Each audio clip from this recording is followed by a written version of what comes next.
Welcome, friends. This is Sister Kathy, and this is Spirituality Spots.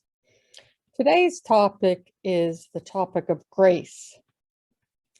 I remember learning a long time ago the Baltimore Catechism definition, for example, of a sacrament. And I bet those of you that are near my age probably are saying that definition right now. A sacrament is an outward sign instituted by Christ to give grace. But after all, what is grace? Is it merely a woman's name? Is it a state of being? One is said to be in a state of grace. What actually is grace? It seems like such a nebulous term. If we had time, and we don't, we could go through an historical understanding of grace from the earliest days, from the Scholastic period to the Reformation, to Trent, to Vatican I and II. But we don't have time to do that this week. So let's go to the nuts and bolts.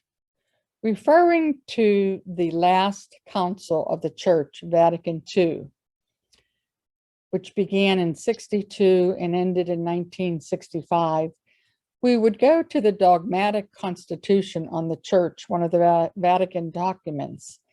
In this particular document, in number 4, we read, "The Spirit dwells in the Church and in the hearts of the faithful as a temple." The German theologian Karl Rahner was influenced here. He was very influential at the council at the Vatican in 1962. He stated that grace is first and foremost God's self-communication and presence within and among us. Grace is part of our historical condition of human existence. It is available to everyone, not just a few. And it is part of our ordinary human experience. Since we do not live alone on an island, and our existence we know is social as well as individual, grace has a social as well as an individual dimension.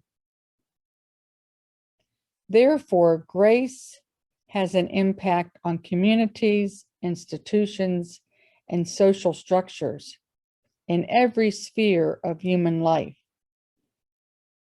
So this week, think about times individually and communally when you received the grace of God's self-communication. Times at prayer before the Blessed Sacrament, or when you lifted up your child in special prayer, or your spouse, or when you were struggling to minister to your mom who has Alzheimer's. And give God thanks. Think about the grace that God has given you individually.